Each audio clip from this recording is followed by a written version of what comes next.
नमस्कार दोस्तों, मैं डॉक्टर कुलदीप कुमार के सर आप सभी का बहुत बहुत स्वागत करता हूं एक नए बिंदु के साथ और एक नई कड़ी के साथ। तो साथियों, आज का हमारा बिंदु है हिंदी साहित्य का इतिहास के अंतर्गत लिया जाने वाला जो टेस्ट है। आज जो हम टेस्ट लेने जा रहे हैं वो है भारतेंदु काल। भारतेंदु काल और टेस्ट है 13। ठीक है, एक थोड़ी सी जानकारी शुरू करने से पहले, आज जो लगभग 30 प्रश्न करवाए जाएंगे लगभग, ठीक है ना, प्रत्येक चीज़ को प्रत्येक प्रश्न की व्याख्या भी करवाई जाएगी। उससे पहले थोड़ी सी जानकारी मैं आपको और दे देना चाहता हूँ कि 3 प्रकार की टेस्ट श्रृंखला चल रही है, आपको ध्यान है। एक तो नगेंद्र, जो सोम और मंगल को होते हैं, इसके टेस्ट नगेंद्र के सोमवार और मंगलवार को टेस्ट होते हैं। फिर है शुक्ल, आचार्य रामचंद्र शुक्ल, इसका होता है बुध और गुरुवार को। और साहित्य, हिंदी साहित्य का इतिहास संपूर्ण, ठीक है ना, मिक्स जिसे बोल सकते हैं हम, वो रहता है शुक्रवार को और शनिवार को। इस तरह से ये 3 जो टेस्ट श्रृंखलाएं चल रही है, तीनों टेस्ट श्रृंखलाएं निःशुल्क है और YouTube पर आपके सामने उपलब्ध है और WhatsApp पर इनकी PDF मिल रही है। रेगुलर थोड़ा आगे पीछे रह जाता है PDF में, तो वो चिंता न करें, PDF आपको 100% मिलेगी। जब आपको रिवाइज करना होगा तब तक आपको PDF मिल जाएगी। अब ये जो तीनों टेस्ट श्रृंखला चल रही है, नगेंद्र के अंदर अब तक लगभग 13 टेस्ट हो चुके हैं, लगभग 13 टेस्ट हो चुके हैं और आजकल में। और शुक्ल है, इसमें लगभग 8 टेस्ट हो चुके हैं, लगभग 8 के, ठीक है। और जो साहित्य है, इसमें आप देख ही रहे हो आज 13वां टेस्ट है। तो इस तरह से इतने टेस्ट अभी तक हो चुके हैं, ये सभी YouTube पर उपलब्ध है। कोई 1-2 आगे पीछे हो सकता है, ठीक है। और सभी की PDF आपको मिल जाएगी, PDF व्याख्या सहित है, विस्तार से हर चीज़ को बताया गया है, ठीक है। और आज का जो भारतेंदु काल है, ये जो साहित्य का टेस्ट है, इसमें आप जानते हो नगेंद्र में 20 प्रश्न करवाए जा रहे हैं। लेकिन अब हमने क्या किया कि कोई भी एक टॉपिक होता है वो टॉपिक उठा लेते हैं। छोटा टॉपिक है तो लगभग 20 प्रश्न, बड़ा टॉपिक है तो 30, 35, 40 तक प्रश्न हम कर देते हैं उसमें। उस तरह से ये टॉपिक उठाए गए, टॉपिक वाइज हम टेस्ट ले रहे हैं, ठीक है। और भारतेंदु काल, इसके अंदर हमने क्या किया है कि आदिकाल के 2 टेस्ट रखे हैं। जो साहित्य है उसमें आदिकाल के 2 टेस्ट हैं। फिर हमने जो भक्ति काल आ जाता है, भक्ति काल में जो संत काव्य है उसके भी 2 टेस्ट हैं। उसके बाद सूफी काव्य के 2 टेस्ट हैं। उसके बाद जो कृष्ण काव्य आता है उसके भी 2 टेस्ट हैं। राम काव्य के भी 2 टेस्ट हैं, इस तरह से, ठीक है। फिर रीतिकाल के भी 2 टेस्ट। उसके बाद रीतिकाल के बाद भारतेंदु काल आता है। तो भारतेंदु काल के भी टेस्ट 2 रहेंगे। पहला टेस्ट 13 और दूसरा टेस्ट है 14, ठीक है। तो आज का टेस्ट करने से पहले मैं आपको भारतेंदु काल के बारे में बता देना चाहता हूँ कि जैसा कि भारतेंदु काल का जो प्रारंभ है वो अलग अलग साहित्यकारों ने अलग अलग माना है, ठीक है। जैसे कि आचार्य रामचंद्र शुक्ल का नाम हम ले लें, रामविलास शर्मा का ले लें, डॉक्टर नगेंद्र का ले लें, ठीक है ना, राम कुमार वर्मा का ले लेते हैं। तो इन सभी ने क्या है, जो प्रारंभ है, भारतेंदु काल का जो प्रारंभ है उसकी सीमा जो है अलग अलग मानी है, थोड़ा थोड़ा अंतर है।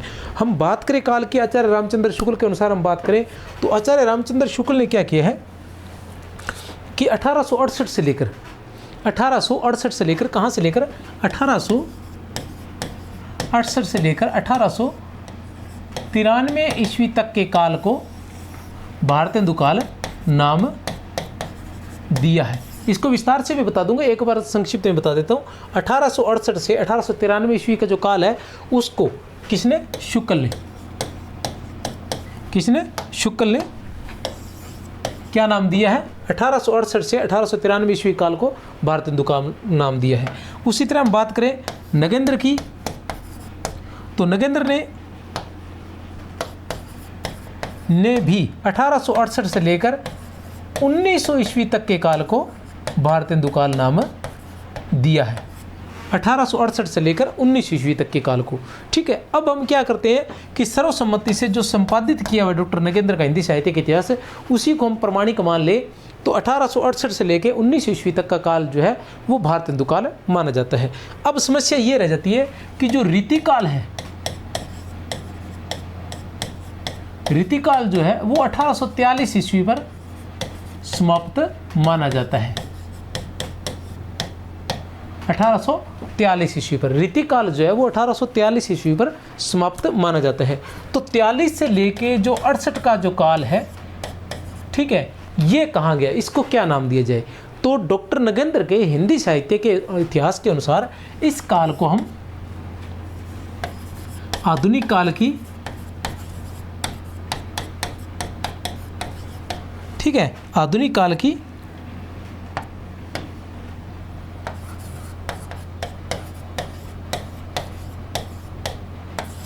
पूर्व पीठिका, आधुनिक काल की पूर्व पीठिका हम कह सकते हैं।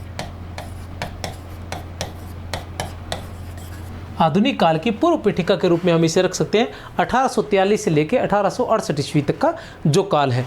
अब आता है कि ये जो समय सीमा है 1868 से लेकर 1900 ईस्वी तक की जो समय सीमा है, 1868 से लेकर 1900 ईस्वी तक की जो समय सीमा है, इसको ही क्यों माना जाए भारतेंदु काल? तो इसके लिए डॉक्टर नगेंद्र लिखते हैं, डॉक्टर नगेंद्र क्या लिखते हैं कि 1868 ईस्वी में, कब, 1868 ईस्वी में जो भारतेंदु है उन्होंने कवि वचन सुधा, कवि वचन सुधा पत्रिका का प्रारंभ किया था, ठीक है ना। कब, 1868 ईस्वी में भारतेंदु ने कवि वचन सुधा पत्रिका का प्रारंभ किया था, ठीक है। इसलिए 1868 को भारतेंदु काल का प्रारंभ हम मान सकते हैं, क्योंकि भारतेंदु का जन्म तो 1850 में हो गया था, लेकिन जन्म से नहीं होता। 1868 में जब कवि वचन सुधा पत्रिका आई तो इसमें तरह तरह की जो है भारतेंदु काल से संबंधित जो रचनाएं हैं वो प्रकाशित होने लगी, इसलिए क्या है कि यहाँ से प्रारंभ माना जा सकता है। अब जब 1900 ईस्वी है तब क्या हुआ था, सरस्वती पत्रिका प्रारंभ हो गई थी, ठीक है ना। सरस्वती पत्रिका का प्रकाशन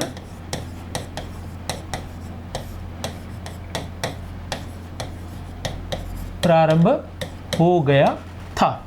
1900 ईस्वी में सरस्वती पत्रिका का प्रारंभ हो गया था, इसलिए यहाँ से हम क्या मान सकते हैं, द्विवेदी युग मान सकते हैं, द्विवेदी युग का प्रारंभ मान सकते हैं। यहाँ एक छोटी सी समस्या जरूर आ जाती है, क्योंकि द्विवेदी जी जो है वो 1903 ईस्वी में सरस्वती पत्रिका के संपादक बने थे, 1903 ईस्वी में।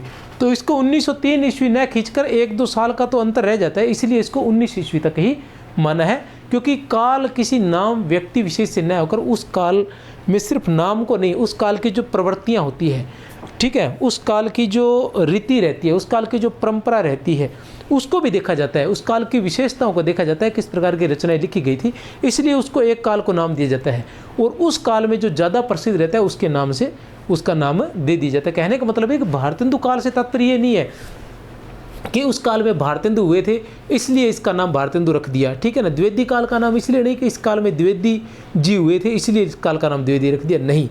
कारण ये है कि उस काल में ये लोग प्रसिद्ध थे और कोई ऐसी मतलब उस समय कोई घटना या कोई विशेषता नहीं थी जो इतनी प्रसिद्ध हो इनके मुकाबले, इनके नाम के मुकाबले, इसलिए इनके नाम पर उस काल का नाम रखा गया। लेकिन कारण इसके पीछे था कि उस समय की विशेषताएं एक जैसी थी। हम भारतेंदु काल की अगर बात करते हैं तो भारतेंदु काल में क्या था कि जो सभी के साथ मतलब अधिक क्या है, नाटक है, आलोचना है, पत्र पत्रिकाएं हैं, निबंध है, इन पर अधिक काम हो रहा था, ये अधिक लिखे जा रहे थे, एक बात। दूसरी बात, भारतेंदु काल में क्या था, जो काव्य है उसकी भाषा क्या थी, काव्य की भाषा ब्रज थी, काव्य की भाषा तो ब्रज थी, और गद्य की भाषा क्या थी,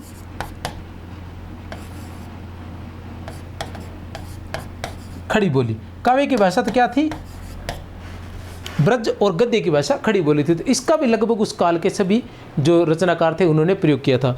एक और कौन सी विशेषता थी, एक विशेषता ये थी कि ये लोग राजभक्ति व देशभक्ति दोनों प्रकार की कविताएं लिख रहे थे, राजभक्ति और देशभक्ति दोनों प्रकार की कविताएं लिख रहे थे। समस्या पूर्ति, ठीक है ना, भी इस काल की एक प्रमुख विशेषता थी। समस्या पूर्ति जो थी वो भी इस काल की एक प्रमुख विशेषता थी। और इस काल में इन्होंने क्या किया कि जो स्वतंत्रता संग्राम है उसमें भी इन लोगों ने भाग लिया। उसके अलावा इन लोगों ने जो श्रृंगार काव्य था, श्रृंगार काव्य को, ठीक है ना, श्रृंगार काव्य के स्थान पर समाज को स्थान दिया। समाज से तात्पर्य ये राजाओं, जैसे रीतिकाल था, रीतिकाल में क्या था कि आश्रयदाता की प्रशंसा के लिए कविताएं लिखी जाती थी जो मतलब श्रृंगार परक, अधिक श्रृंगार परक रहती थी। लेकिन इन लोगों ने वहाँ से निकाल के कविता को, मतलब राजघराने से कविता को निकाल के समाज के बीच में ये लेकर आए थे। तो इस काल के कवि, इन काल के कवियों का क्या है कि एक जैसी प्रवृत्ति थी। यही काल स्थिति द्वितीय युग की, यही हम छायावाद की मान सकते हैं, ये प्रगतिवाद की, उस काल की जो विशेषता थी उसके आधार पर ये हमें ध्यान रखना है। अब हम बात करते हैं कि हम बात कर रहे थे काल की कि अलग अलग विद्वानों ने भारतेंदु काल को अलग अलग माना है, प्रारंभ माना है। हम सबसे पहले बात करते हैं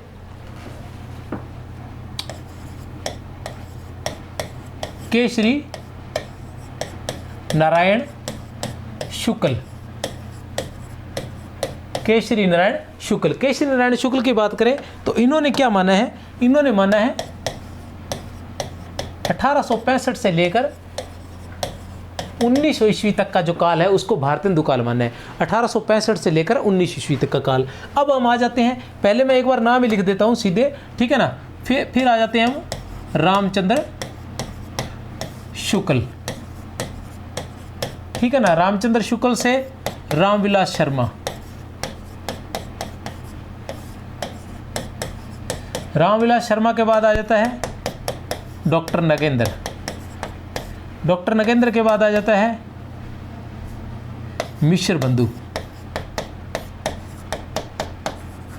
मिश्र बंधुओं के बाद आ जाते हैं राम कुमार वर्मा। ये अलग अलग लोग हैं, ये थोड़ा दिख नहीं रहा, मैं चेंज कर देता हूँ। 1865 से 19 ईस्वी किसने, केसरी नारायण शुक्ल ने। फिर आ जाता है आचार्य रामचंद्र शुक्ल। तो आचार्य रामचंद्र शुक्ल ने क्या माना है, हम पहले पढ़ चुके हैं, 1868 से लेकर 1893 ईस्वी, ठीक है। फिर रामविलास शर्मा, रामविलास शर्मा ने भी 1868 से लेकर 1900 ईस्वी, ठीक है। फिर आते हैं हमारे पास डॉक्टर नगेंद्र, डॉक्टर नगेंद्र ने क्या 1868 से लेकर 19 ईस्वी। फिर आते हैं मिश्र बंधु, इन्होंने 1869 से लेकर 1888 ईस्वी। फिर आते हैं रामकुमार वर्मा, इन्होंने 1870 से लेकर 1900 ईस्वी। ये आप देख सकते हैं, ठीक है ना, कि केसरी नारायण शुक्ल है, उन्होंने 1865 से माना है। फिर रामचंद्र शुक्ल ने 1868 से, फिर रामविलास शर्मा ने 1868 से, फिर डॉक्टर नगेंद्र ने भी 1868 से। उसके बाद आ जाता है मिश्र बंधु, उन्होंने 1869 से, और राम कुमार वर्मा ने 1870 ईस्वी से। ये इनके जो प्रारंभ है मानने वाले हैं। आप आसानी से याद कर सकते हैं कि केसरी नारायण शुक्ल क्या आ रहा है, केसरी नारायण शुक्ल, ठीक है ना, 1865 से सबसे पहले याद रख लेना।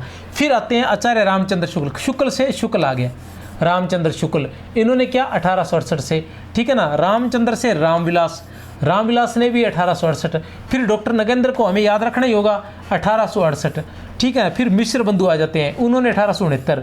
फिर रामकुमार वर्मा 1870। इस तरह से आप इसको याद रख सकते हैं, मैंने इनको क्रम में लगाने की कोशिश की है। इसके बाद आती है नामकरण की बात की, अलग अलग लोगों ने अलग अलग नामकरण दिए हैं। जैसे आचार्य शुक्ल की बात करते हैं हम सबसे पहले हम बात कर लेते हैं आचार्य रामचंद्र शुक्ल की। आचार्य रामचंद्र शुक्ल। फिर हम बात कर देते हैं डॉक्टर नगेंद्र की, ठीक है, अपने डॉक्टर नगेंद्र कर रहे हैं तो डॉक्टर नगेंद्र, डॉक्टर नगेंद्र के बाद हम बात कर लेते हैं रामविलास शर्मा की। रामविलास शर्मा के बाद हम बात कर लेते हैं महावीर प्रसाद द्विवेदी की।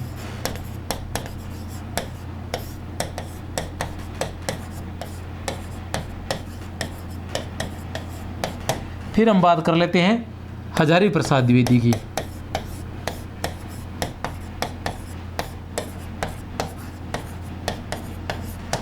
फिर हम बात कर लेते हैं हजारी प्रसाद द्विवेदी के बाद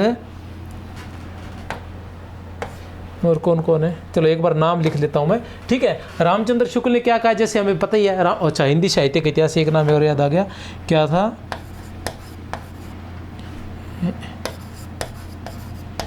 विनय चंद्र शर्मा या विनय मोहन शर्मा होंगे। ये हिंदी साहित्य का वृहद इतिहास, हिंदी साहित्य का जो वृहद इतिहास है ना, जो 18 खंडों में प्रकाशित होना तय हुआ था लेकिन 16 खंडों में ही प्रकाशित हुआ था, उसका जो भारतेंदु काल है उसका, क्योंकि उसके जो 16 के 16 खंड जो प्रकाशित हुए थे ना, उसको अलग अलग जो साहित्यकार थे उन्होंने संपादित किया था। तो उन्हीं में से जो भारतेंदु काल है उसको इन्होंने संपादित किया था, विनय चंद्र शर्मा या विनय मोहन शर्मा होंगे, थोड़ा सा नाम की फेरबदल हो सकती है। अब जो आचार्य रामचंद्र शुक्ल है, इन्होंने अपने हिंदी साहित्य के इतिहास में भारतेंदु काल को क्या नाम दिया है, नई धारा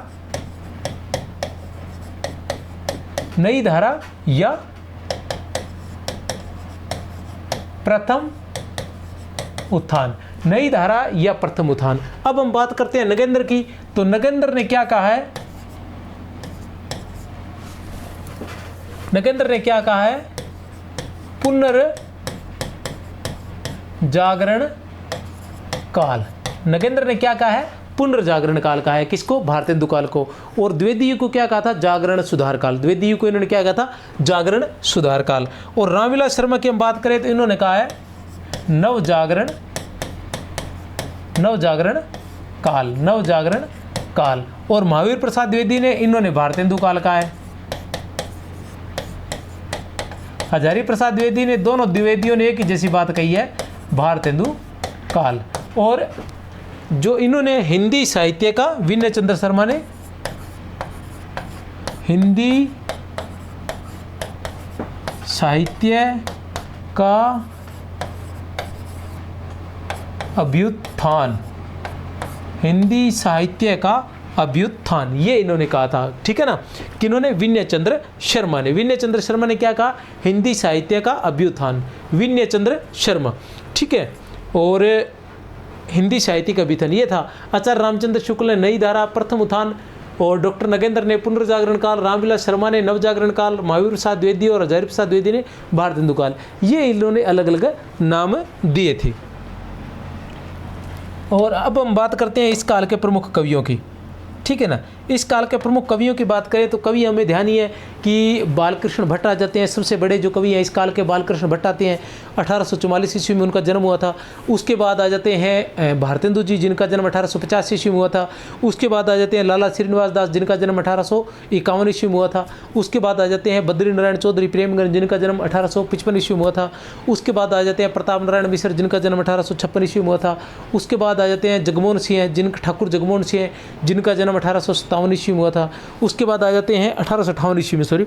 और उसके बाद आ जाते हैं अंबिका दत्त व्यास, जिनका जन्म 1858 ईस्वी में हुआ था, 59 ईस्वी में हुआ था।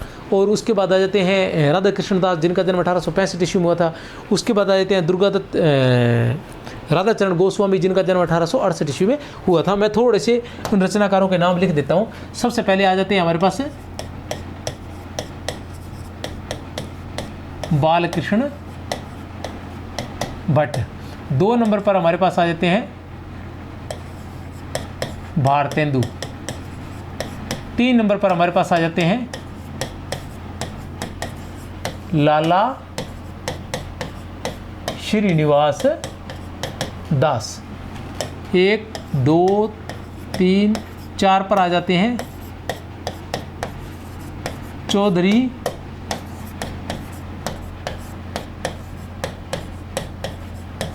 बद्री नारायण प्रेमगन। फिर 5 नंबर पर हमारे पास आ जाते हैं बद्री नारायण चौधरी प्रेमगन के बाद आ जाते हैं प्रताप नारायण मिश्र। कौन आ जाते हैं? प्रताप नारायण मिश्र। कौन आ जाते हैं? प्रताप नारायण मिश्र। प्रताप नारायण मिश्र के बाद आ जाते हैं हमारे पास ठाकुर जगमोहन सिंह। ठाकुर जगमोहन सिंह हैं। और उसके बाद आ जाते हैं हमारे पास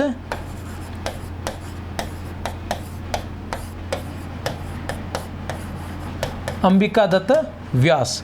अंबिका दत्त व्यास के बाद आ जाते हैं हमारे पास, अंबिका दत्त व्यास के बाद राधाचरण गोस्वामी।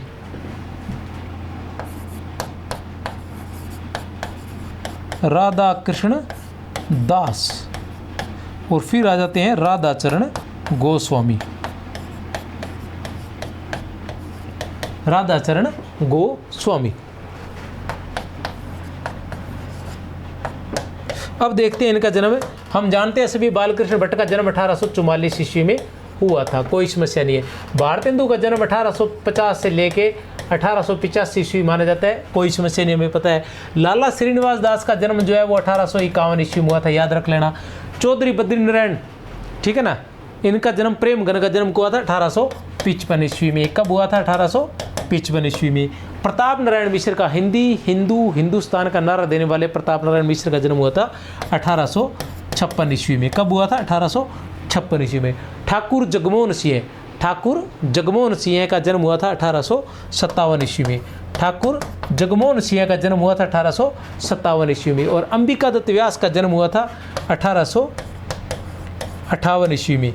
1858 ईस्वी में। और राधा कृष्ण दास का जन्म हुआ था 1865 ईस्वी में। राधा कृष्ण दास का जन्म कब हुआ था? 1865 ईस्वी में। इसके बाद राधाचरण गोस्वामी के जन्म के बारे में ध्यान नहीं है, ठीक है। तो ये इनके जन्म थे जो आप देख सकते हैं। और प्रमुख रूप से जन्म की बजाय आपने क्या रखना है?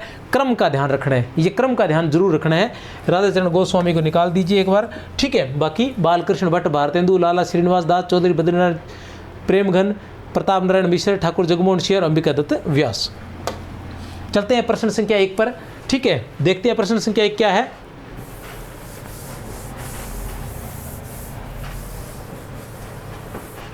ठीक है। यह युग बच्चे के समान हंसता खेलता आया था। यह युग बच्चे के समान हंसता खेलता आया था, जिसमें बच्चों की सी निश्चलता, अक्खड़पन, सरलता और तन्मयता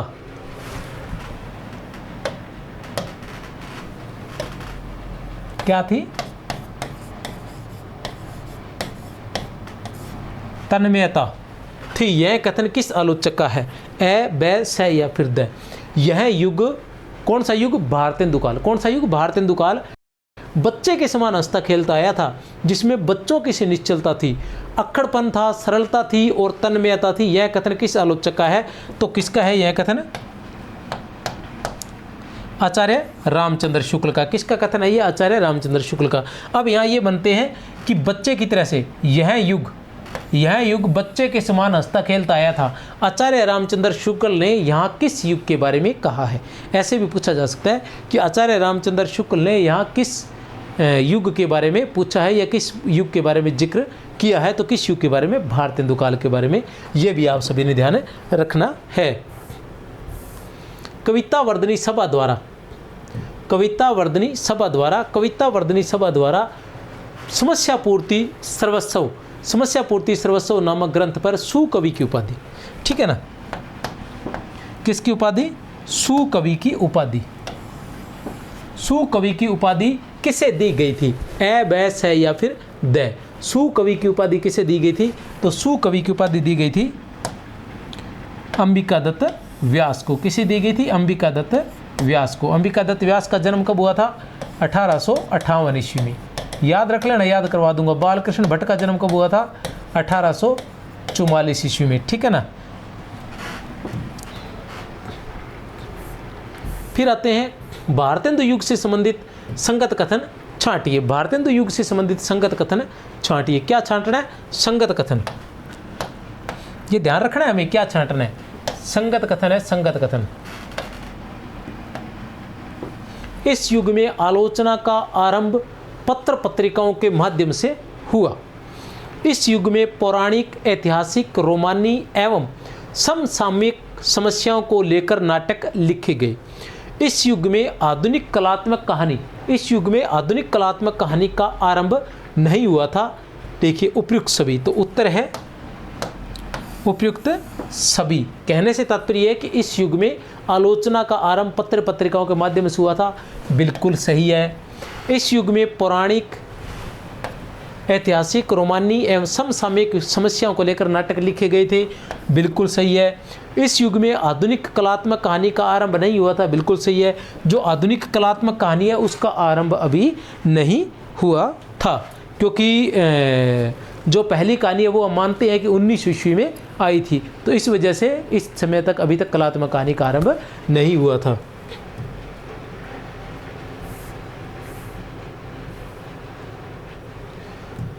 भारतेंदु द्वारा प्रकाशित पत्रिका कवि वचन सुधा का रूप है। भारतेंदु द्वारा प्रकाशित कौन सी पत्रिका? कवि वचन सुधा। क्या नाम है पत्रिका का? कवि वचन सुधा पत्रिका। कवि वचन सुधा का रूप था साप्ताहिक, पाक्षिक, मासिक या वार्षिक। तो इसका क्या रहेगा?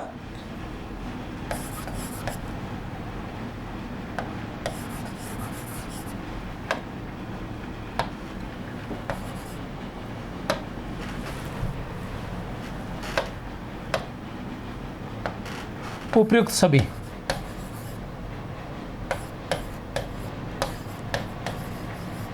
कैसे कि कवि वचन सुधा पत्रिका जो है वो साप्ताहिक भी थी, पाक्षिक भी थी और मासिक भी थी।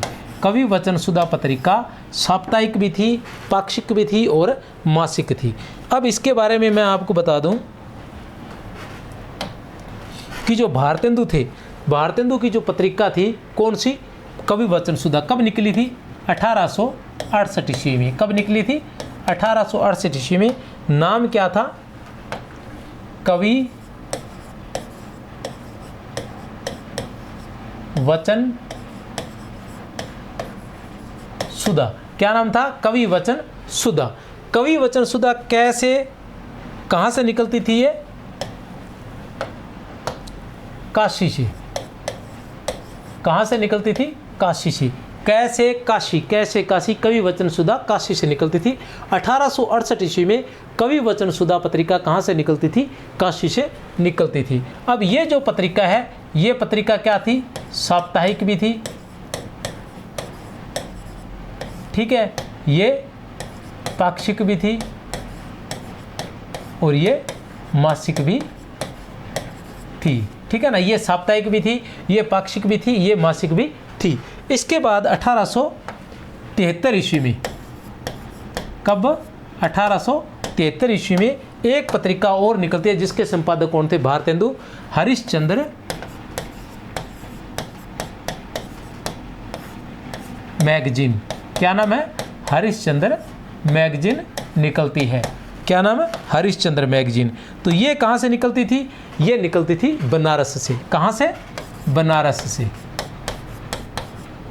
ध्यान लगा लेना ये, ठीक है ना। 1873 ईस्वी में हरिश्चंद्र मैगजीन निकलती थी, जो कहाँ से निकलती थी? बनारस से। अब यही आचार्य रामचंद्र शुक्ल के हिंदी साहित्य के इतिहास में लिखा हुआ है, यही पत्रिका जो थी कितने समय बाद? 8 अंकों पश्चात, 8 अंकों पश्चात यही पत्रिका, 8 अंकों पश्चात यही पत्रिका क्या हो गई थी? 1874 ईस्वी में। कब?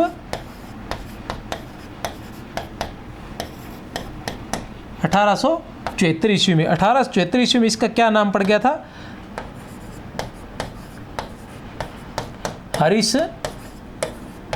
हरिश्चंद्रिका। क्या नाम पड़ गया था इसका? हरिश्चंद्रिका। और ये कहाँ से प्रकाशित होती थी? ये भी वही बनारस से। अब आपको बात बता दूं कि कुछ जगह जो हरिश्चंद्रिका है उसे हरिश्चंद्र चंद्रिका भी कहा गया है, कुछ जगह उसे हरिश्चंद्र चंद्रिका भी कहा गया है। लेकिन आचार्य रामचंद्र शुक्ल का जो हिंदी साहित्य का इतिहास है उसमें हरिश्चंद्रिका ही कहा गया है। तो ये ज़्यादा कोई बड़ी बात नहीं है, आप अच्छे से याद रख लेना कि हरिश्चंद्रिका है या हरिश्चंद्र चंद्रिका है। 1874 के बाद आ जाता है 1875 ईस्वी। 1875 ईस्वी में कौन सी पत्रिका निकली थी? बाला बोधिनी।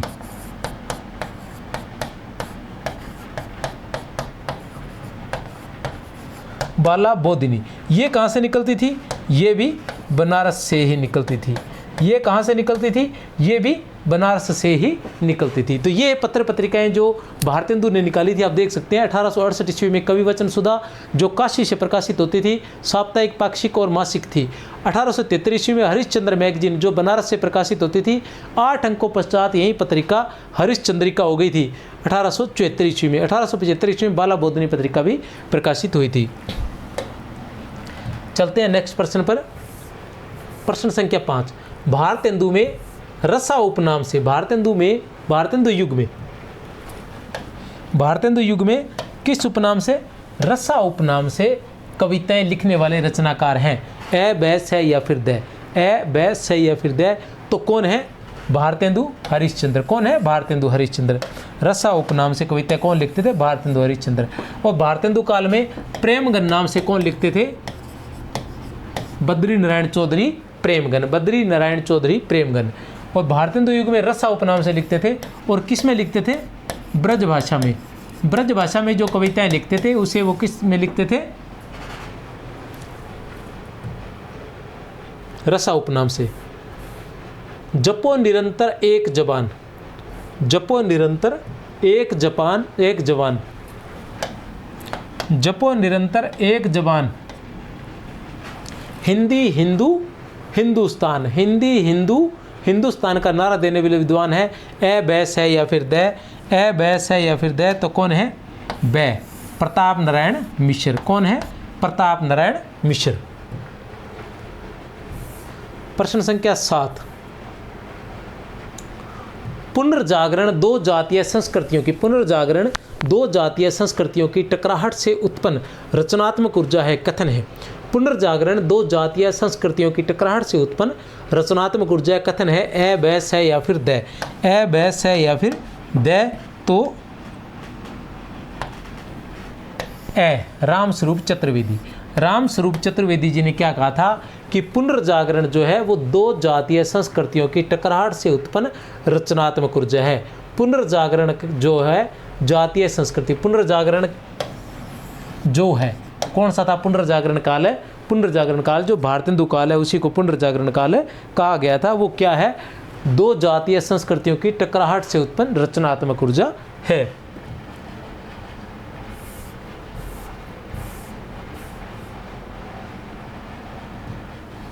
खड़ी बोली, खड़ी बोली, खड़ी बोली आंदोलन और खड़ी बोली का पद्य। खड़ी बोली आंदोलन बहुत ही महत्वपूर्ण है, याद रखने लायक है, अक्सर पूछ ले जाता है। रचनाकार इतने महत्वपूर्ण नहीं है लेकिन रचना महत्वपूर्ण है। खड़ी बोली का पद्य क्या है? खड़ी बोली आंदोलन और खड़ी बोली का पद्य। खड़ी बोली आंदोलन और खड़ी बोली का पद्य जैसी कृतियों की रचना करने वाले विद्वान है ए, बै, से या फिर द? ए, बै, से या फिर द? तो कौन है? अयोध्या प्रसाद खत्री। कौन है? अयोध्या प्रसाद खत्री है।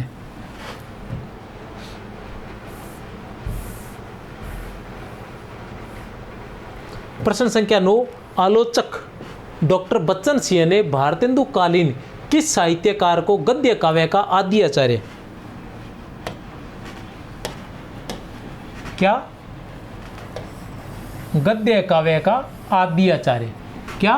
गद्य काव्य का आदि आचार्य किसे कहा है? डॉक्टर बच्चन सिंह ने गद्य काव्य का आदि आचार्य किसे कहा है? ए, बै, से या फिर द? आदि आचार्य। तो आदि आचार्य वैसे अंदाजे से हम बता सकते हैं कि आदि आचार्य हम किसे कहते हैं? आदि आचार्य हम उसे कहते हैं जो पुराना होता है। आदि आचार्य हम उसे कहते हैं जो पुराना होता है। और सबसे पुराने कौन थे हमारे पास? बालकृष्ण भट्ट। इसलिए बालकृष्ण भट्ट को ही आदि आचार्य कहा गया है। ठीक है ना। चलते हैं प्रश्न संख्या 10 पर। अंग्रेजी कवि बायरन, अंग्रेजी कवि बायरन की कविताओं का अनुवाद शीलन का बंदी नाम से करने वाले विद्वान हैं। कविताएं किसकी है? अंग्रेजी कवि। क्या नाम है? बायरन। कविताओं का अनुवाद किस नाम से किया? कविताओं का जो अनुवाद है वो किस नाम से किया? शीलन का बंदी। किस नाम से? शीलन का बंदी नाम से करने वाले विद्वान हैं। ए, बै, से या फिर द? कौन है? शीलन का बंदी नाम से। आप याद रख सकते हो कि शीलन का बंदी जो रचना है वो किसकी है? तो वो है ठाकुर जगमोहन सिंह की। किसकी है? ठाकुर जगमोहन सिंह की। किसकी है? ठाकुर जगमोहन सिंह की। ठाकुर जगमोहन सिंह की रचनाओं की हम बात करें तो काव्य रचनाओं की हम बात करें तो प्रेम संपत्ति लता, श्याम लता, श्यामा सरोजनी और देवयानी। प्रेम संपत्ति लता, श्याम लता, श्यामा सरोजनी और देवयानी जो है वो इनकी काव्य रचनाएं है या इनके काव्य संग्रह है। अनुदित रचनाओं की हम बात करते हैं तो ऋतु संहार और जो मेघदूत है वो इनकी अनुदित रचनाएं हैं। अगर हम इनके उपन्यास की बात करते हैं तो श्यामा स्वप्न जो है वो इनका उपन्यास है। थोड़ा सा बता देना चाहता हूं मैं आपको, थोड़ी सी तबीयत सुस्त है पर फिर भी चलेगा। अंबिका दत्त व्यास, ठीक है, अंबिका दत्त व्यास। क्या है इनके? काव्य संग्रह। क्या पढ़ने जा रहे हैं हम? इनके काव्य संग्रह। काव्य संग्रह की बात करें तो कौन कौन से काव्य संग्रह? एक नंबर पर है प्रेम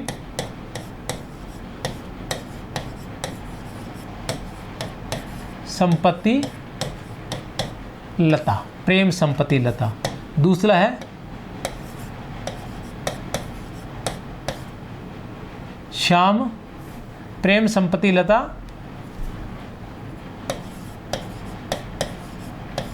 श्याम लता, प्रेम संपत्ति लता, श्याम लता। तीसरा श्यामा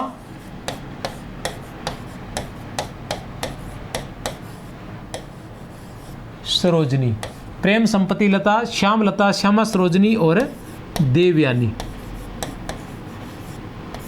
ये इनके क्या है? काव्य संग्रह है। उसके बाद हम बात करते हैं इनके उपन्यास। उपन्यास की हम बात करें तो इनके उपन्यास कौन कौन से हैं? इनके उपन्यास है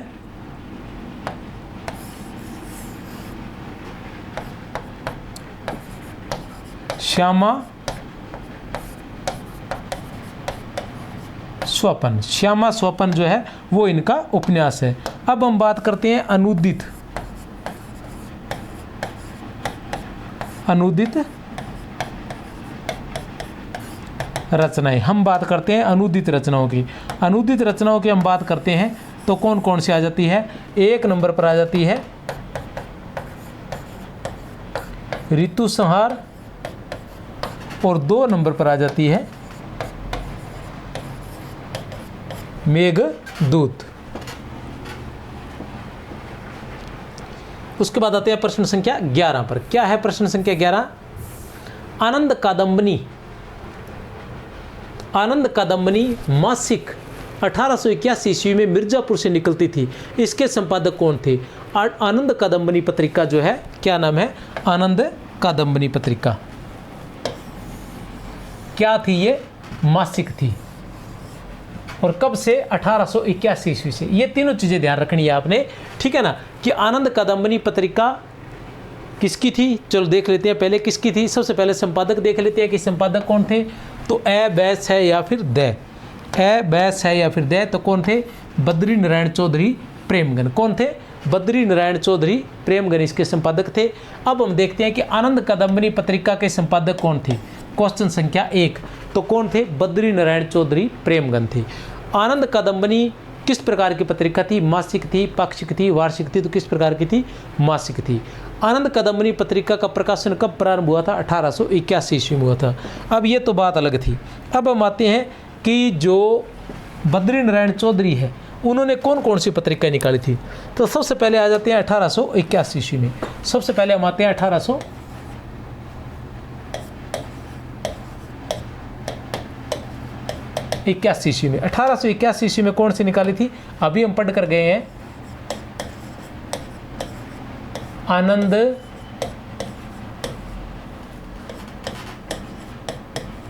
कादंबिनी, ठीक है ना। 1881 ईस्वी में कौन सी निकाली थी? आनंद कादंबनी। आनंद कादंबनी कहाँ से प्रकाशित होती थी? क्या थी ये? आनंद कादंबनी मासिक थी। किस प्रकार की पत्रिका थी? मासिक थी। और कहाँ से प्रकाशित होती थी ये? मिर्जापुर से। कहाँ से प्रकाशित होती थी ये? मिर्जापुर से। 2 नंबर पर हमारे पास आ जाता है 1893 ईस्वी। 2 नंबर पर हमारे पास आता है 1893 ईस्वी। 1893 ईस्वी में कौन सी पत्रिका थी? नागरी नीरद, 1893 ईस्वी में नागरी नीरद। ये किस प्रकार की पत्रिका थी नागरी नीरद? ये थी साप्ताहिक। ये किस प्रकार की पत्रिका थी? साप्ताहिक। और ये कहाँ से प्रकाशित होती थी? ये प्रकाशित होती थी मिर्ज़ापुर से। कहाँ से? ये भी मिर्ज़ापुर से, ठीक है ना। ये थी बद्री नारायण चौधरी प्रेमगन की पत्रिकाएं। 1881 ईस्वी में आनंद कादम्बनी जो क्या थी? मासिक थी। और कहाँ से प्रकाशित होती थी? मिर्ज़ापुर से। 1893 ईस्वी में नागरी नीरद जो क्या थी? साप्ताहिक थी। और कहाँ से प्रकाशित होती थी? मिर्ज़ापुर से। ये भी मिर्ज़ापुर से।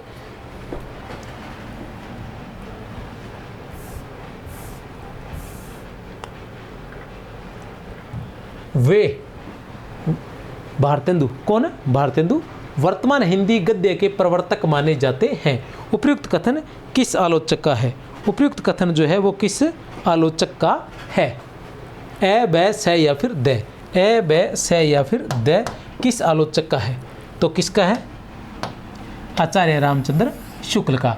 आचार्य रामचंद्र शुक्ल ने किसको वर्तमान हिंदी गद्य का प्रवर्तक माना है? आचार्य रामचंद्र शुक्ल ने किसे वर्तमान हिंदी गद्य का प्रवर्तक माना है? भारतेंदु को। भारतेंदु को वर्तमान हिंदी गद्य का प्रवर्तक किसे माना है? किसने माना है? आचार्य रामचंद्र शुक्ल ने। और ये वे वर्तमान हिंदी गद्य के प्रवर्तक माने जाते हैं। उपयुक्त कथन आचार्य रामचंद्र शुक्ल का उपयुक्त कथन किसके लिए आया? भारतेंदु के लिए है। इस प्रकार से अलग अलग प्रश्न हो सकते हैं, अलग अलग तरीके से आप पढ़ के देख सकते हैं। अच्छे से समझ कर पढ़ेंगे तो फिर कभी दिमाग से नहीं निकलेगा। फिर आता है प्रश्न संख्या 13। क्या है प्रश्न संख्या 13? मुंशी सदा सुखलाल की भाषा पंडिताऊपन लिए थी। क्या देखना है हमें? ध्यान लगाना है हमेशा असंगत, अंडरलाइन जरूर करना है, रेखांकित जिसे बोलते हैं। लल्लू लाल की भाषा ब्रज भाषापन लिए थी। सदल मिश्र की भाषा पूर्वीपन लिए थी। मुंशी इंशा अल्लाह खां की भाषा जो है वो अत्यधिक गंभीर और अरबी फारसी तुर्की शब्द लिए थी। ठीक है, असंगत कथन छांटना है। 1 मिनट का आपके पास समय है, देख सकते हैं आप एक बार फिर से। मुंशी सदा सुखलाल की भाषा जो पंडिताऊपन लिए थी, बिल्कुल सही है। मुंशी थे, आगे मुंशी लगता था इसलिए पंडिताऊपन जरूरी था। आगे मुंशी लगता था इसलिए पंडिताऊपन जरूरी था। आगे मुंशी लगता था इसलिए पंडिताऊपन जरूरी था, इसलिए इनकी भाषा में पंडिताऊपन था। लल्लू लाल की भाषा जो था वो ब्रज भाषापन लिए हुई थी। अब ब्रज भाषापन मतलब स्थानीय भाषा टाइप आप मान सकते हैं। तो लल्लू लाल थे तो इसलिए ब्रज भाषापन इनका हो गया, ये भी सही है। सदल मिश्र जो थे, सदल मिश्र की भाषा में क्या था? पूर्वीपन था, बिल्कुल सही है। मुंशी इंशा अल्लाह खां की भाषा अत्यधिक गंभीर नहीं सरल थी, ठीक है ना। और अरबी फारसी तुर्की शब्दों की कमी थी, ठीक है ना। मुंशी इंशा अल्लाह खां की भाषा अत्यधिक सरल थी और चटकीली मटकीली और मुहावरेदार थी। चटकीली मटकीली मुहावरेदार थी और अरबी फारसी तुर्की शब्दों की उसमें कमी थी। चटकीली मटकीली मुहावरेदार, चटकीली मटकीली मुहावरेदार थी किसकी? मुंशी इंशा अल्लाह खां की, जिनकी रचना है रानी केतकी की कहानी।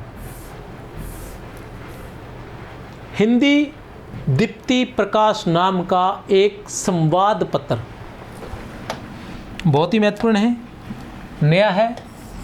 हिंदी दीप्ति प्रकाश, हिंदी दीप्ति प्रकाश नाम का एक संवाद पत्र व प्रेम विलासिनी नाम की एक पत्रिका।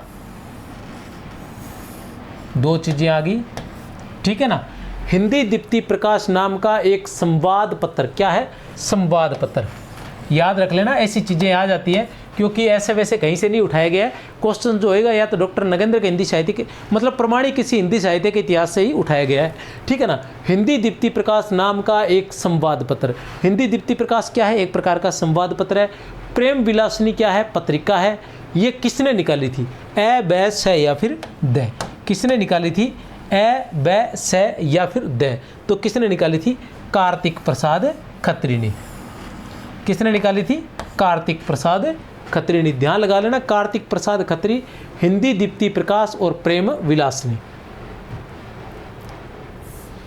प्रश्न संख्या 15। हाँ ये देखो, ये लिखा हुआ है, संदर्भ लिखा हुआ है आचार्य रामचंद्र शुक्ल, पृष्ठ संख्या 359 से ये क्वेश्चंस उठाया गया है। इसलिए बार बार बोल रहा हूँ कि कोई भी क्वेश्चंस जो होता है वो प्रमाणिक पुस्तकों से ही लिया गया है, ऐसे वैसे ऐसे नहीं कि तीर में तुक्का कहीं नहीं मारा गया है, ठीक है। तो बहुत कम चांस रहेंगे गलत होने के, या क्वेश्चंस के जो महत्व जो है उसके कम होने के कोई चांस नहीं है। आचार्य शुक्ल ने कलम की कारीगरी समझने वाला लेखक किन्हें कहा है?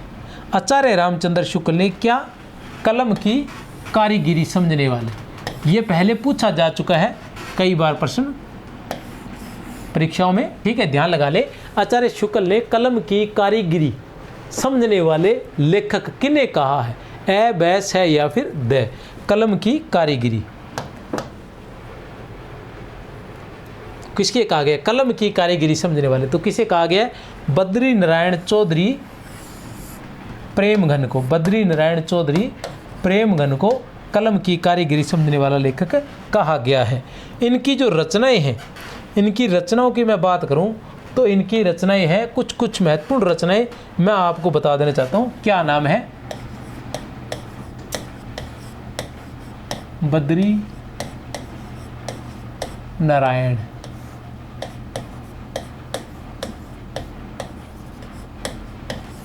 चौधरी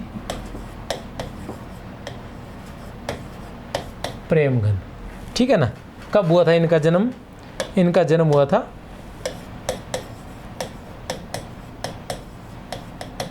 1855 ईस्वी में। ये वही बद्रीनारायण चौधरी है जिनके बारे में पीछे हम पढ़ चुके हैं कि इन्होंने दो प्रकार की कविता पत्रिकाएं निकाली थी, एक आनंद कदम्बनी और एक नागरी निरुद्ध। आनंद कदम्बनी उन्होंने 1881 में निकाली थी और नागरी निरुद्ध इन्होंने 1893 ईस्वी में निकाली थी। आनंद कदम्बनी जो थी वो मिर्ज़ापुर से प्रकाशित होती थी और नागरी निरुद्ध भी मिर्ज़ापुर से प्रकाशित होती थी। आनंद कदम्बनी जो थी वो मासिक थी और नागरी निरुद्ध जो थी वो साप्ताहिक थी। ये बद्रीनारायण चौधरी प्रेमघन। अब इनकी जो काव्य रचनाएं हैं, काव्य संग्रह जो है वो इस प्रकार हैं। महत्वपूर्ण बता देना चाहता हूं मैं एक बार। काव्य संग्रह की हम बात करें तो एक नंबर पर आ जाता है आनंद अरुणोदय। एक नंबर पर क्या आ जाता है? आनंद अरुणोदय। फिर आ जाता है जीर्ण जनपद। फिर आ जाता है जीर्ण जनपद। उसके बाद आ जाता है मयंक महिमा। मयंक महिमा के बाद आ जाता है ब्रज चंद पंचक। ब्रज चंद पंचक। उसके बाद आ जाता है अलौकिक लीला। अलौकिक लीला। फिर आ जाता है अलौकिक लीला के बाद लालित्य। अलौकिक लीला से लालित्य लहरी। लालित्य लहरी। और उसके बाद स्वागत सभा।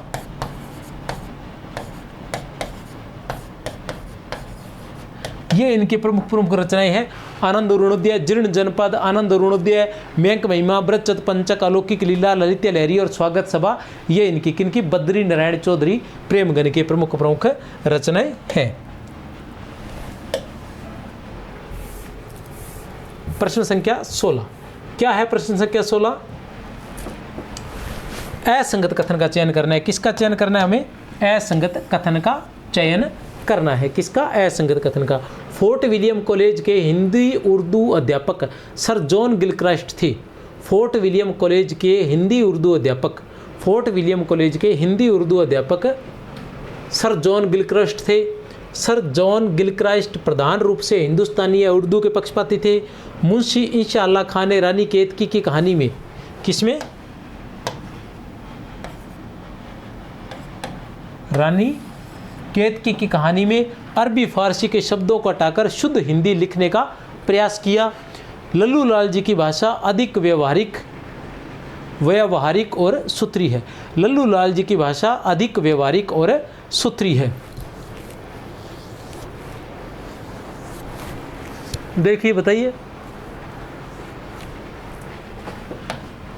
उत्तर है द। एक बार फिर से बता देना चाहता हूँ क्योंकि याद करने वाली चीज़ है। फोर्ट विलियम कॉलेज के हिंदी उर्दू अध्यापक सर जॉन गिलक्राइस्ट थे। बिल्कुल सही है, फोर्ट विलियम कॉलेज के हिंदी उर्दू अध्यापक थे कौन? Sir John Gilchrist. याद रख लेना, सर जॉन गिलक्राइस्ट जो थे वो प्रधान रूप से हिंदुस्तानी या उर्दू के पक्षपाती थे। ठीक है ना, सर जॉन गिलक्राइस्ट क्या थे? प्रधान रूप से हिंदुस्तानी के पक्षधर थे या फिर वो उर्दू के पक्षपाती थे। मुंशी ईशा खल्ला खां ने रानी केतकी की कहानी में अरबी फारसी के शब्दों को हटाकर, हमने बताया था कि अरबी फारसी और तुर्की के शब्दों की कमी थी, ये पहले हम पढ़ चुके हैं। इनकी जो भाषा थी वह चटकीली मिटकीली और मुहावरेदार भाषा थी। लल्लू लाल जी की भाषा अधिक व्यवहारिक और सूत्री है। इनकी भाषा जो है अधिक व्यवहारिक और सूत्री नहीं है। इनकी भाषा क्या है? ब्रज भाषापन लिए हुए हैं, पहले पढ़ चुके थे हम। ये हमने पढ़ा था, इनकी भाषा जो है वो ब्रज भाषापन लिए हुए है। क्या है? इनकी लल्लू लाल जी की भाषा जो है वो ब्रज भाषापन लिए हुए है, जिसमें क्या था? सहज प्रवाह नहीं था। जिसमें क्या था? सहज प्रवाह नहीं था। ठीक है ना, लल्लू लाल की जो भाषा थी उसमें सहज प्रवाह नहीं था। उसे किसी अंग्रेज ने, आचार्य रामचंद्र शुक्ल के हिंदी साहित्य के इतिहास में लिखा है कि उसे किसी अंग्रेज रचनाकार ने कहा था, मतलब इनकी जो रचना थी, लल्लू लाल की रचना जो थी, लल्लू लाल की रचना थी प्रेम सागर। प्रेम सागर की भाषा को, लल्लू लाल की रचना प्रेम सागर की भाषा को जो है थका देने वाली भाषा कहा था। क्या कहा था? लल्लू लाल की रचना है प्रेम सागर, उसकी भाषा को क्या कहा था? थका देने वाली भाषा कहा था किसी अंग्रेज रचनाकार ने। प्रश्न संख्या 17,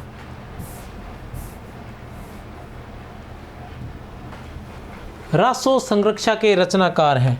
रासो संरक्षा के रचनाकार हैं, ध्यान लगा लेना। ए बै से द, ए बै से द बहुत ही महत्वपूर्ण है। इस काल के अंदर पूछा गया है। मोहनलाल विष्णुलाल पांड्या, आपने सोचा भी नहीं होगा, मोहनलाल विष्णुलाल पांड्या। रासो संरक्षा के कौन है? मोहनलाल विष्णुलाल पांड्या। शुक्ला अनुसार भाषा योग विशिष्ट की रचना कब हुई थी? शुक्ल के अनुसार भाषा योग वशिष्ठ की रचना कब हुई थी? क्या है रचना का नाम?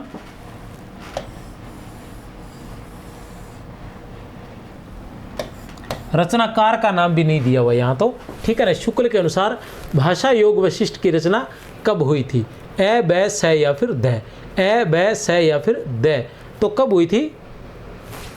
बै 1741 ईस्वी में। कौन थे इसके रचनाकार? राम प्रसाद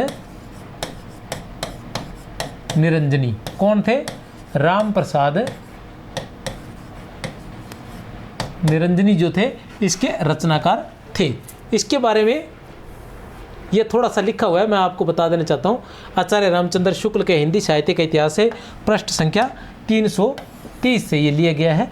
पृष्ठ संख्या बदलती रहती है, कोई समस्या नहीं है। विक्रम संवत 1798 में, 1798 से तात्पर्य 1741 ईस्वी में राम प्रसाद निरंजनी ने भाषा योग वशिष्ठ, क्या? भाषा योग वशिष्ठ नाम का ग्रंथ साफ सुथरी खड़ी बोली में लिखा। ये पटियाला दरबार में थे। क्या थे? पटियाला दरबार में थे और महारानी को कथा बाँचकर सुनाया करते थे। ये पटियाला दरबार में थे, महारानी को कथा बाँचकर सुनाया करते थे। अब तक पाई गई पुस्तकों में यह, अब तक पाई पुस्तकों में यह भाषा योग वशिष्ठ जो है सबसे पुरानी पुस्तक है। अब तक पाई गई पुस्तकों में यह भाषा योग वशिष्ठ ही सबसे पुरानी पुस्तक है। वैसे पुस्तक नहीं है। कारण क्या है कि जिसमें, किस प्रकार की? जिसमें गद्य अपने परिष्कृत रूप में दिखाई पड़ता है। गद्य अपने परिष्कृत रूप में दिखाई पड़ता है। सबसे पुरानी पुस्तक, ऐसी सबसे पुरानी पुस्तक जिसमें जो गद्य है अपने परिष्कृत रूप में दिखाई पड़ता है, कौन सी है? राम प्रसाद निरंजनी की भाषा योग विशिष्ट है। किसके अनुसार? आचार्य रामचंद्र शुक्ल के अनुसार।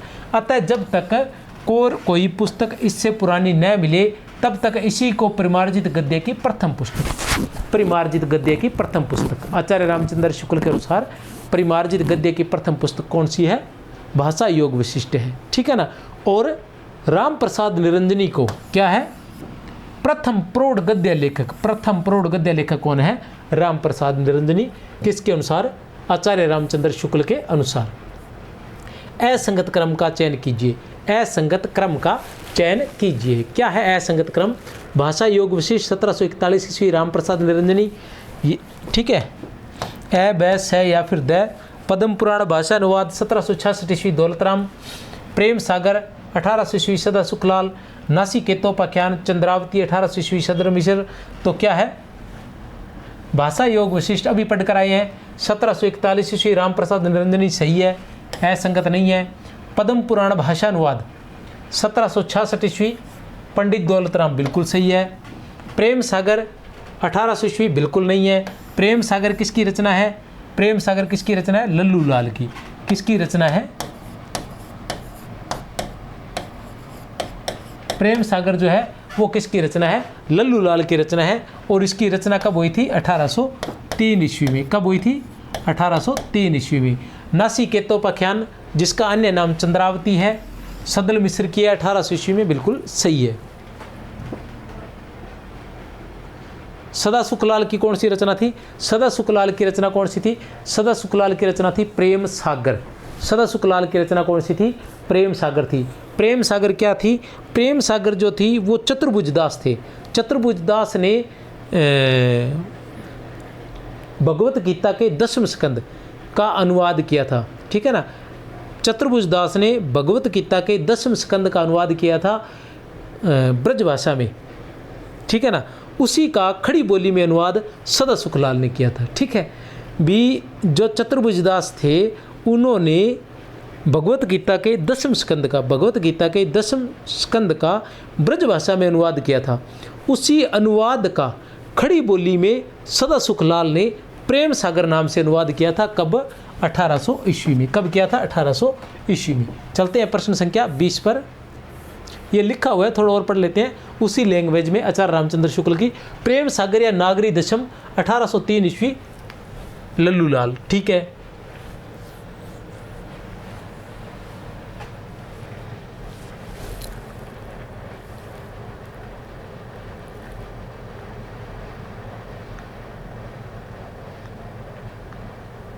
हाँ, थोड़ी सी त्रुटि रहेगी इसमें। एक्चुअल में क्या था, थोड़ा तबीयत खराब चल रही है, मौसम मामला थोड़ा सुस्त है। प्रेम सागर या नागरी दशम जो है 1803 ईस्वी लल्लू लाल, ठीक है ना। प्रेम सागर या नागरी दशम जो 1803 ईस्वी लल्लू लाल, ठीक है, की रचना है। और ये क्या है, सदा सुखलाल की जगह लल्लू लाल की रचना है। चतुर्भुज दास ने भागवत के 10वें स्कंद का, किसका, चतुर्भुज दास, चतुर्भुज दास थे, ठीक है ना। उन्होंने भागवत के 10वें स्कंद का, किसका, भागवत के 10वें स्कंद का अनुवाद किया था दोहा चौपाई शैली में ब्रज भाषा में। किसमें किया था, दोहा चौपाई शैली में ब्रज भाषा में किया था। उसी का अनुवाद लल्लू लाल ने प्रेम सागर नाम से खड़ी बोली में किया था। उसी का अनुवाद लल्लू लाल ने प्रेम सागर नाम से किया था। और रानी केतकी की कहानी उद्यबान चरित्र, इसको उद्यबान चरित्र बोलते हैं, 1800 ईस्वी में रचित है इंशाअल्लाह खां की। और जो मुंशी सदा सुखलाल थे उनकी रचना थी सुख सागर, जो 1818 ईस्वी में प्रकाशित हुई थी। मुंशी सदा सुखलाल थे, उनकी रचना थी सुख सागर, जो 1818 ईस्वी में प्रकाशित हुई थी। चलते हैं आगे। असंगत कथन का छांटिए। सदल मिश्र ने नासिकेतोपाख्यान में पंडिताऊ शैली का प्रयोग किया है। नासिकेतोपाख्यान यजुर्वेद तथा कठोपनिषद की नचिकेता कथा पर आधारित रचना है। प्रेम सागर चतुर्भुज दास रचित भागवत का अनुवाद है।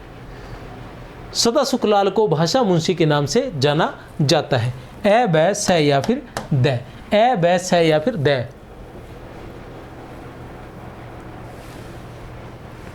ठीक है ना, भाषा मुंशी के नाम से जाना जाता है। तो सदल मिश्र ने नासिकेतोपाख्यान में पंडिताऊ शैली का प्रयोग किया था, बिल्कुल सही है, ठीक है।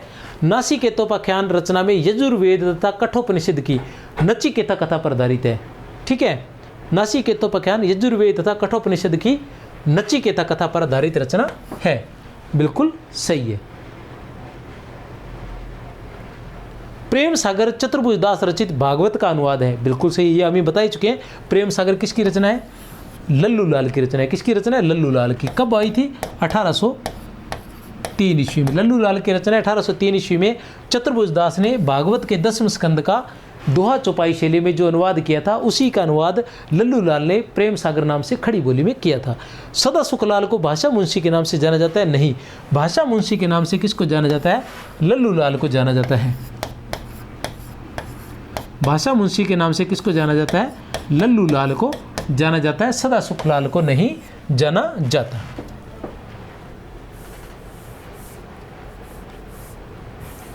असंगत कथन छांटिए, असंगत कथन छांटिए, असंगत कथन छांटिए। राजा शिव प्रसाद सितारे हिंद ने हिंदी का गंवारूपन दूर करते हुए उसे उर्दू ए मोल्ला कहा था। क्या कहा था? उर्दू ए मोल्ला। किसे? राजा शिव प्रसाद सितारे हिंद ने। किसका? हिंदी का गंवारूपन। सितारे हिंद ने कै ख ग जै फै 5 अरबी फारसी ध्वनि चिन्ह के नीचे नुक्ता लगाने का शुभ आरंभ किया था, जो अभी तक शुरू है। कै ख ग और फै अभी तक भी यही चलता है, कै ख ग जय और फै के नीचे नुक्ता लगाना। जॉन गिलक्रास्ट ने फोर्ट विलियम कॉलेज में 2 भाषा पंडितों की नियुक्ति की थी, लल्लू लाल और सदल मिश्र। ठीक है। राजा लक्ष्मण सिंह ने हिंदी और उर्दू को एक ही बोली माना है। तो ए भी सही है, बै भी सही है, सह भी सही है, द गलत है, क्योंकि राजा लक्ष्मण सिंह ने हिंदी और उर्दू को 2 बोली न्यारी न्यारी माना है। राजा लक्ष्मण सिंह ने हिंदी और उर्दू को 2 बोली न्यारी न्यारी माना है। वैष्णव ने कही जो तेरी शास्त्रार्थ करनो होवे तो पंडित के पास जा। ठीक है ना। वैष्णव ने कही जो तेरी शास्त्रार्थ करनो होवे तो पंडित के पास जा, हमारी मंडली में तेरे आयबे को काम नहीं। इहो खंडन मंडन नहीं है, भगवत वार्ता को काम है। यहाँ खंडन मंडन नहीं, भगवत वार्ता को काम है। भगवत यश सुननो होवे तो यहाँ आओ। उपयुक्त पंक्तियाँ किस रचना से उद्धृत है? ए बै स या फिर द। ए बै स या फिर द। उपयुक्त पंक्तियाँ किस रचना से उद्धृत है? ए बै स या फिर द। तो किससे है? 252 वैष्णव की वार्ता से। 252 वैष्णव की वार्ता। कौन थे इसके रचनाकार? गोकुलनाथ थे। कौन थे? गोकुलनाथ थे। कौन थे गोकुलनाथ? ठीक है ना। वल्लभाचार्य के पुत्र थे विठलनाथ, और विठलनाथ के पुत्र थे गोकुलनाथ। और गोकुलनाथ ने वल्लभाचार्य के 84 शिष्यों को लेकर 84 वैष्णव की वार्ता की रचना की थी, और विठलनाथ के 252 शिष्यों को लेकर 252 वैष्णव की वार्ता की रचना की थी। उसकी जो भाषा है उसका कुछ नमूना यहाँ पर हमारे सामने दिखाया गया है, या आचार्य रामचंद्र शुक्ल के हिंदी साहित्य के इतिहास में वर्णित किया गया है। ये देखो लिखा है हिंदी साहित्य का इतिहास, आचार्य रामचंद्र शुक्ल, पृष्ठ संख्या 326। इतनी बार पढ़ लिया है हिंदी साहित्य आचार्य रामचंद्र शुक्ल का इतिहास कि पृष्ठ संख्या, और ये तीनों डॉक्टर नगेंद्र का हिंदी साहित्य का इतिहास, बच्चन सिंह का हिंदी साहित्य का इतिहास, गणपति चंद्र गुप्त का हिंदी साहित्य का इतिहास इतनी बार पढ़ लिया कि अब याद रहने लग गया कि कौन सा क्वेश्चन कहाँ से हो सकता है। ठीक है ना, किस प्रकार के क्वेश्चन कहाँ से आते हैं। सिद्ध 108 श्री श्री पातशाही जी, श्री दलपति जी, अकबर शाह जी आम खास में तख्त ऊपर विराजमान हो रहे हैं। ठीक है ना, बड़ी प्रशंसा की जा रही है, मोटा मोटा शब्द बोल के पूरा मतलब चढ़ा दिया है अकबर साहब को। अकबर शाह जी है क्या? सिद्ध 108 श्री श्री पातशाह जी, श्री दलपति जी, अकबर शाह जी आम खास में तख्त ऊपर विराजमान हो रहे हैं, और आम खास भरने लगा है, जिसमें तमाम उमराव आए आए कुर्सिन बजाए जुहार करके अपनी अपनी बैठक पर बैठ जाया करें अपनी अपनी मिसल से। उपयुक्त पंक्तियाँ किस रचना से ली गई है? ए बै स या फिर द। ए बै स या फिर द किस रचना से ली गई है? चंद छंद वर्णन की महिमा से। कहाँ से ली गई है? चंद छंद वर्णन की महिमा से। किसकी रचना चंद छंद वर्णन? गंग कवि की है। ठीक है ना, गंग कवि की है। और गंग कवि ने इसमें किसका वर्णन किया है? अकबर के समय का वर्णन किया है। गंग कवि किसके काल के थे? अकबर के काल के थे, हमें पता ही है। गंग कवि हुआ, रहीम हुआ, और ये सारे बिरबल हुए, ये सभी किस काल के थे? अकबर के काल के थे।